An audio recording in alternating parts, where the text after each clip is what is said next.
the Board of Education adopted this budget proposal back on May 19th. And as a part of the process, we are now here with a budget hearing. And the next step of the process will be the budget vote itself. As you can see on this first slide, the focus is in terms of how we strategically use our resources as a school community. Focus on three primary areas. How can we be more inclusive, addressing the diverse needs that we have, and doing it in such a way that's very axiomatic. In other words, addressing the various needs of all kids as much as possible. This first slide is essentially the mission statement of the school district in a graphical format, in terms of ensuring that as we look at the budget, it's about engagement, student voice and choice. It's about innovation. How do we ensure that what we do as a school district is personally relevant to our students? It's about cultural competence, ensuring that we have opportunities that preserve equity and opportunities and outcomes for all our students. It's about global collaboration in terms of how we prepare our students to be civic-minded learners.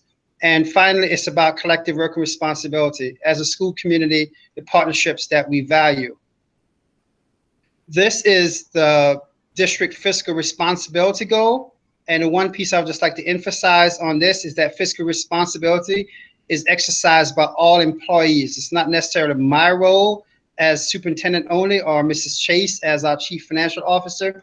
It's the responsibility of everyone in the school district to be fiscally responsible in terms of the actions that we take, decisions that we make, and how do we utilize resources in the most effective and efficient way.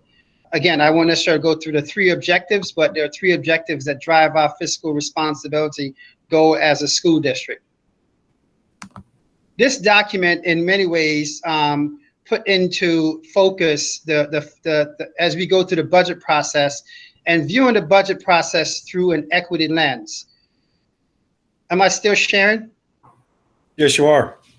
Again, to ensure that as we look at options and opportunities for students, that we are truly uncovering and asking some critical questions. The first question is, what else do we need to do to ensure equity and outcomes? In other words, all students succeeding and realizing their full potential. Another question that we ask is, what else can we do to make the school and classroom experience more relevant for our students? That's the inclusive question. And then the third question is, how can we be more responsive to and capitalize on emerging changes and cultural shifts? So when we go through the budget process, it's a very deliberate process. It's a very disciplined process. It's a process that's driven by our mission as a school district in order to ensure that year after year, we have a budget that supports consistent opportunities and consistent outcomes for our students. This year is, as most people know, is a particularly challenging year in many ways for public education, and Shen is no different. Consequently, as a part of this budget, we took a multi-pronged approach, which we typically do in the sense that we look at many options and scenarios in developing the budget. However, this year, there's a particular emphasis on how can we maintain the balance between program preservations. In other words, there is a point where investments, you start to realize diminishing marginal returns to investment. Where is that point? And where is that point where you reduce programs so much that, quite frankly with you, the investment in that particular program becomes insignificant or irrelevant or not impactful? That's juxtaposed against the reality that as a school system, we have a responsibility to ensure that we are avoiding structural deficits. In other words, the fiscal health of the school district is a primary responsibility as being stewards of the resources of the school district. And so those are the two things as we develop the budget that guides many of the decisions that we make. This year, we're taking a multi-year, multi-pronged approach as noted here, recognizing that the next 2 years, meaning the 2021 and 21-22 school years, we anticipate that we have to continue strategically monitoring our expenditures to ensure that, one, we're operating within a reasonable cost footprint and addressing the various needs of our students, recognizing that some of those needs right now are still undefined based upon where we go with school reopening and the impact of COVID-19 as we move forward. The 3 years after that is start to look at how do we start to right size and more assertively or intentionally address emerging needs. And also at the same time, how do we reserve a stabilization of our resources as a school district? So when you think about it, this budget is not only a budget proposal for the 2021 school year, it's a budget that speaks to our efforts and our actions over the course of the next 5 years. This particular chart puts the budget into context.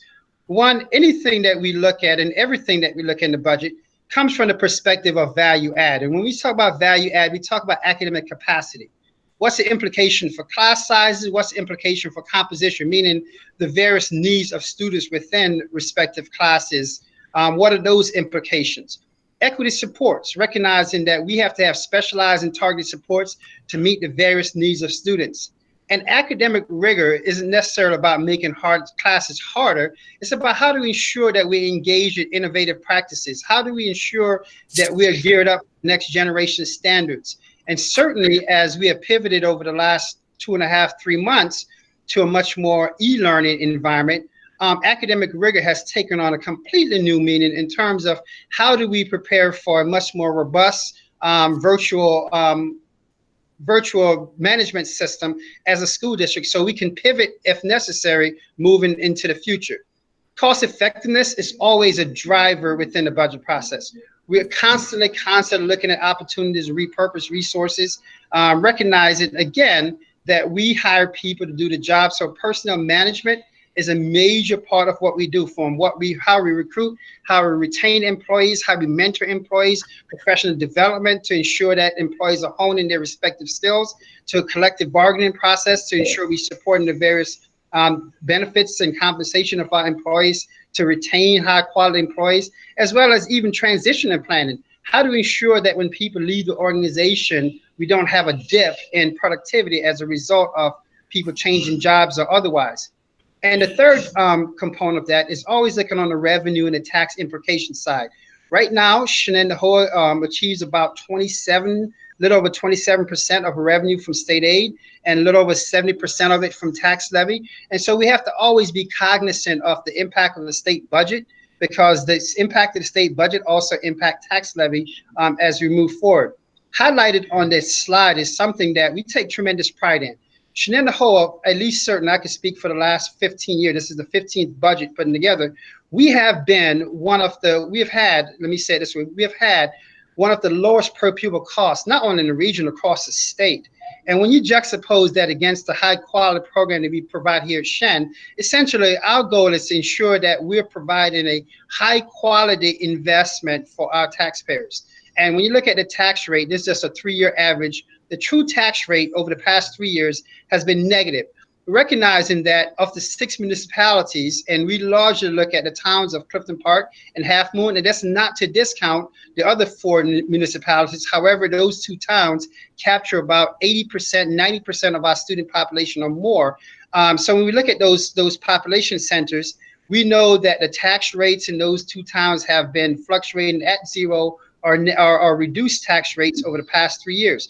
However, there are exceptions. The town of Boston is an exception to that because of some reevaluation that the town has underwent over the past several years. And even with that the case, those tax growth has been, quite frankly with you, pretty minimal or fluctuating around 1.5% over those years. And so again, we pride ourselves in being very cost effective in terms of how we use the resources granted to us, be it state resources or local resources. In putting this budget together, we really step back and say, okay, considering all the factors at play, we wanted to narrow the scope in terms of the things that we wanted to focus on. In other words, if we do these things well, we continue to thrive as a school district, and one that, quite frankly, as a community has taken tremendous pride in and has supported over the years. So equity and outcomes is one of those areas when we talk about service following needs. Recognizing that coming off the next 2 months or 3 months under this e-learning environment, while many kids have thrived, some kids have had challenges. We also know there has been a different learning environment for our students. And so we always have to be cognizant about learning gaps. And how do we prepare to address some of those learning gaps moving forward into the 2021 school year, be it academic intervention supports, English as a new language, special education, or even on the other side of the coin, acceleration options and opportunities for our students. We also know that as a school community, we have to continue to provide high quality options for all of our kids. And so articulation agreements with our local colleges have been a mainstay as a part of the Shen course of study. And this year, we're pleased that we have 2 new courses coming on board. One of them in particular now is very timely. The health careers courses, where we know and we have seen that health workers are right now the most essential workers in our society. And so having a health careers course coming on board is very opportune and timely. We also have a financial literacy course coming on board, something that for years that we have contemplated and tried to figure out the best way to do so. And again, having articulation agreements with our local colleges will help us support those things and also provide our students with college credits as they go through those courses. Mental health and wellness is going to be, it has always been a primary focus, but I think it's going to be a heightened focus as we transition again through this COVID period and what I'm going to right now refer as a post-COVID period at some point in the future. Recognize that social and emotional learning is going to be a big part of it. Restorative justice in terms of how do we ensure that students learn from whatever the situation is. How do we address ACEs, the adverse childhood experiences that our kids are having? And so how do we do those things in a very responsible way is an area of focus for this budget as well. And the last 3 areas of focus I want to highlight with is technology. We clearly know, and it has been accentuated, or should I say even punctuated, in terms of the integration of technology to support learning. And right now we're in the process of looking at our what we call a learning management system, the platform that we provide education to our students, the platforms that our educators use to correspond and teach students online. We're looking at those to ensure, again, that we have robust systems in place to support our needs moving forward. Safety continues to be a major priority for the school district, and certainly we still continue to focus on building the capacity to lock our buildings down, to provide safe environments for our students in case of a crisis or emergency. So we're certainly looking at those kind of things. Even communication systems, upgrading our communication systems so we can much more effectively communicate within buildings, outside of buildings, and even with our larger community. And operation and maintenance, certainly one of those areas that we know that as a large system, we have to constantly focus on ensuring that our buildings are at peak performance. And even right now, we're in the process of looking at our HVAC system and thinking about how do those systems function, particularly as we transition to preparing for the transition of students and staff coming back to buildings. What's the HVAC model under a COVID situation versus a pre-COVID situation? So we're in the process now of working with various contractors to answer some of those same questions that industries across the nation are dealing with, and we're looking at those things as well from an operation and maintenance perspective. So I share those things with you because oftentimes people think about the budget. They only think about the budget from a dollar and cents. We start the budget process from the recognition of our needs and how do we best address those various needs as a system in a very responsible way. So at this point, I'm going to ask Kathy Chase, who's our Chief Financial Officer, to pick up and go through some of the numbers, so to speak, so people have an appreciation of the steps that we have taken to provide what we think is a very reasonable and responsible budget to the public. Thank you, Dr. Robinson. So one of the big areas that we often find a savings for the district every year is what we call breakage. And that's the difference between retiring teachers going out on top step and new hire teachers coming in on lower steps. So you can see in this year, we have about 18 FTE that are retiring this year, and we expect to save about $750,000.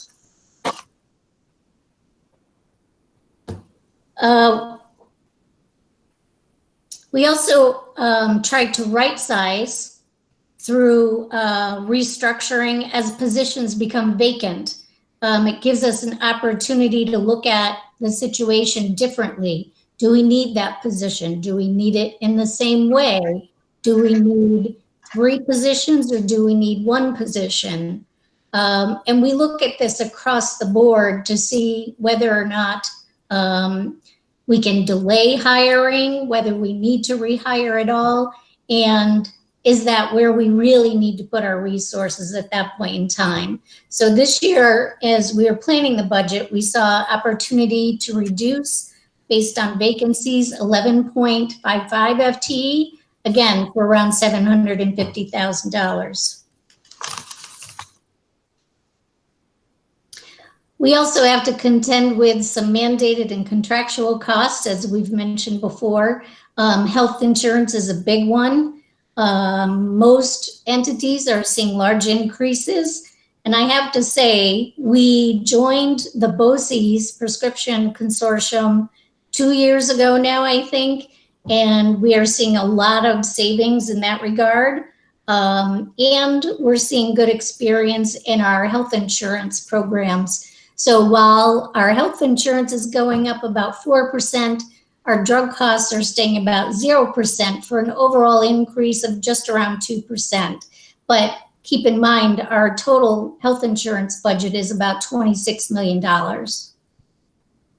Retirement and pension costs, those are set by the state, by the respective pension systems.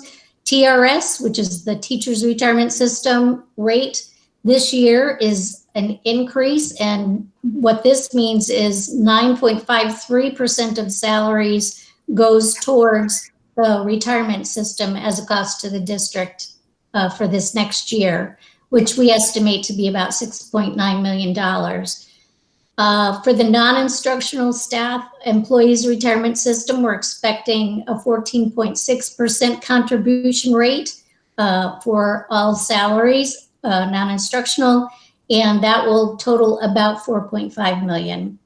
And we also have to contend with all of the contractual stipulations of all of our bargaining unit contracts. This year, we had hoped to bargain and have a new contract for CSEA beginning July 1 of this year. Given the situation that's gone on, we have reached an agreement to extend the contract 1 year so that we can spend the appropriate time negotiating the contract for the coming years. Looking at some actual numbers, and I'll just kind of define the columns going across. We're starting with the 1920 adopted budget, which is the year that we're in currently. We add any of the operational adds and deducts, and by that I mean contractual stipulations, increases in some of our vendor contracts, all of those givens that if we did nothing, that's going to be the cost for this next year. That gets us to the adjusted budget for 2021.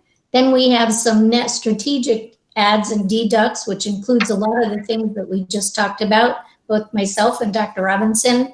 And then we come up with our projected budget. And then you can also see the percentage of the total budget as well. So you can see operationally, just as example, instructional salaries are going to go up $3 million this next year. Through our strategic adds and deducts, again, some of the repurposing and the breakage we just spoke about, we were able to show a deduction of over $1 million, which brings us to the total instructional budget of $64.4 million. Administrative salaries, same thing. You'll see that's about 3.28% of the budget. Non-instructional, same thing. We do have some reductions in the non-instructional area. In fact, we decided to eliminate 2 positions that were vacant and recreate 1 that will actually provide us more capacity to oversee crews in the evening. So that takes care of all of our salaries. You can see that's well over 50%. And with our benefits included, that will ultimately total about 85% of our total budget. On the equipment line, basically here we reallocated some equipment monies from the Future Ready grants to classroom facelifts this next year. So while it looks like we're reducing equipment, we're actually reclassifying in another line. Contractual and other costs, you'll see went up somewhat. A lot of this is for those security upgrades that we just spoke about, professional development for alternative scheduling, some of the PD for health and wellness, as well as next generation standards. Textbooks, that tends to be a very stable amount. It's based on a per pupil cost, and we get X amount of dollars per pupil. So that stays relatively flat, and we try to maximize that state aid as much as possible. BOCES, also another expenditure-driven kind of aid, but this is the expenditure line.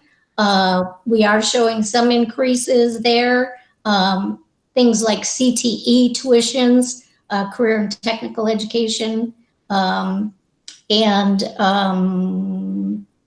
I guess that's truly the main driver there. And going further into supplies, I would say standardly across the board, probably as much or more so in operations and maintenance, as they've been doing a lot of work throughout the district and getting some mini projects done. Benefits, as we spoke about a 2% increase in health insurance. The other large item is teachers' retirement system. We have about a $600,000 increase there. So that accounts for 26% of the budget. Transfer to other funds. This includes our debt service payments, which is, we kind of describe it as a mortgage payment. We're actually seeing a decrease this year of about $500,000, a little bit of offset with our school food service fund, where we now have to cover the bad debt expense. As we go to the projected expenditure summary, our prior budget, again, 177 million. Operational net additions is 4.1, or about 2.31%. The strategic net reductions, 186,000, is a negative 0.1, which brings us to our proposed budget increase of 2.21%, about a $3.9 million increase.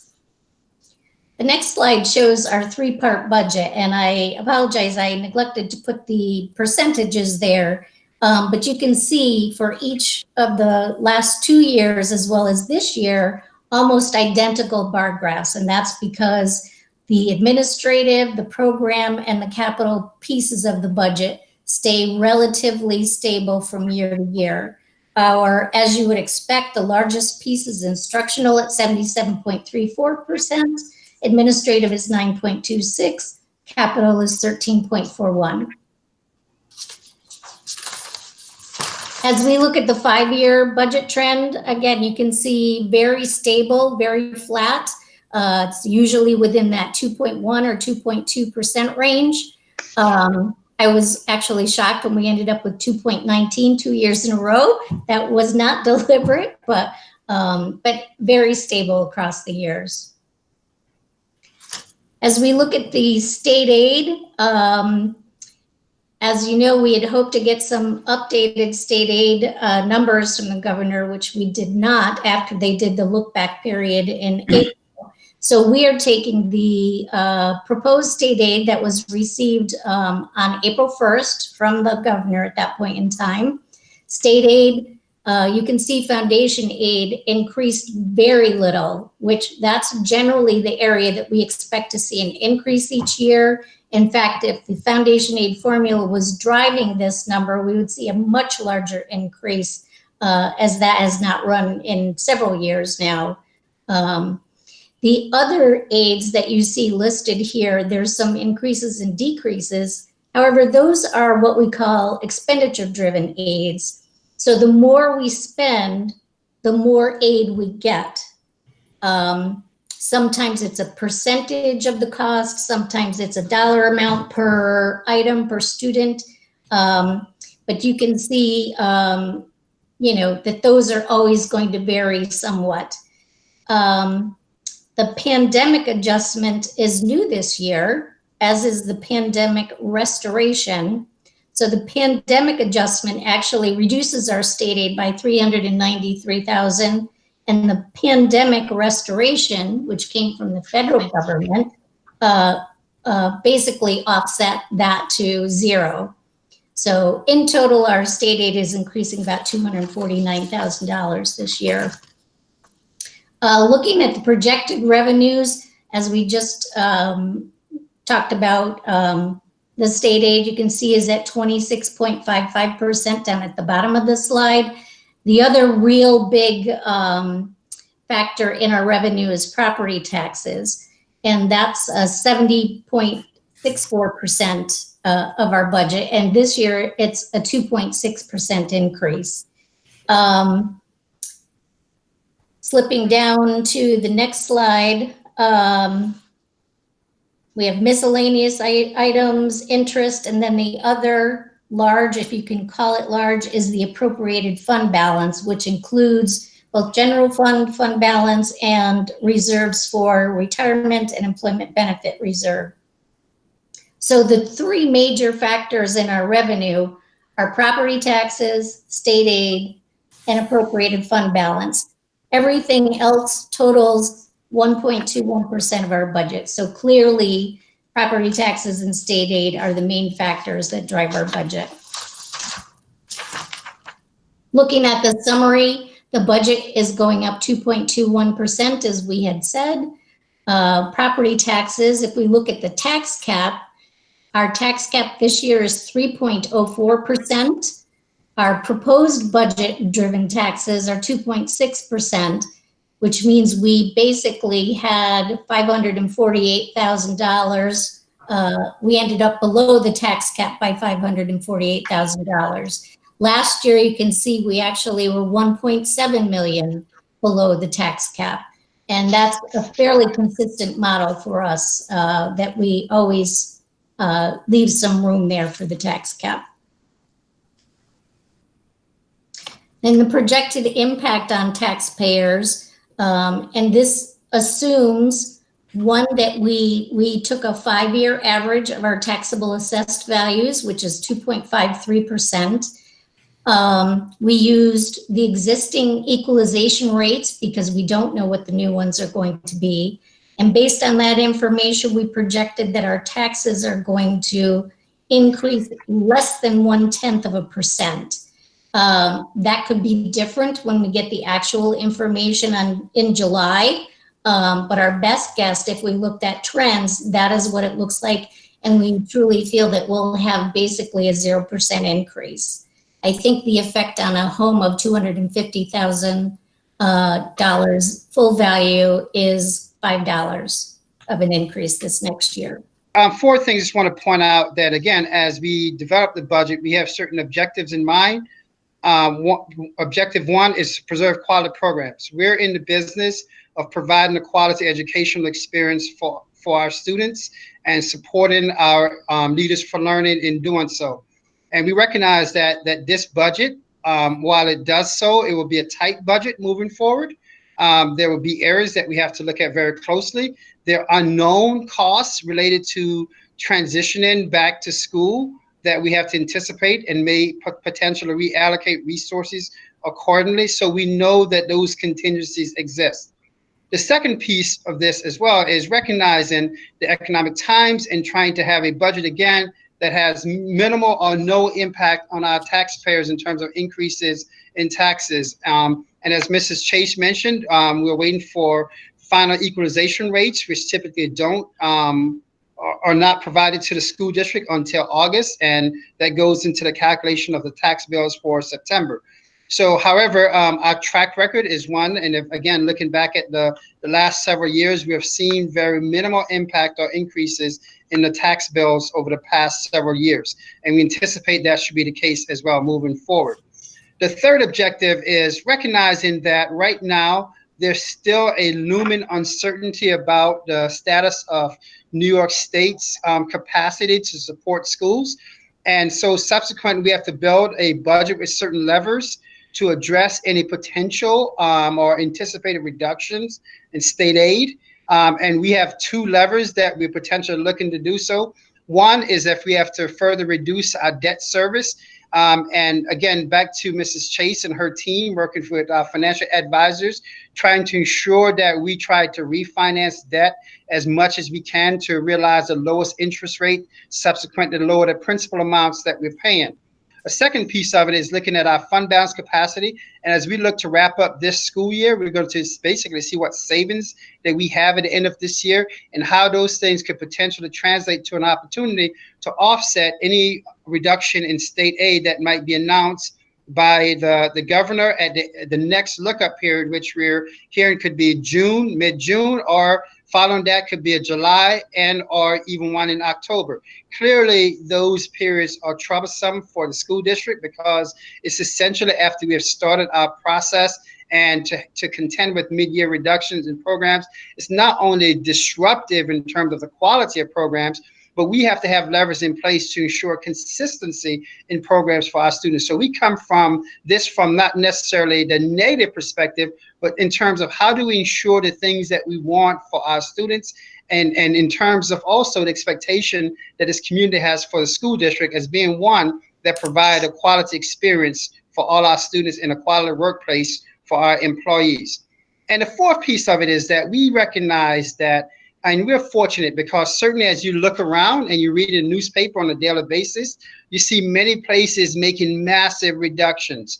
And we take pride, and we have taken pride over the past decade to ensure that as a school district that we remain fiscally healthy. And as I pointed out before, not fiscally healthy doesn't necessarily mean spending the most, because to the contrary, we have one of the lowest per pupil costs across the entire state.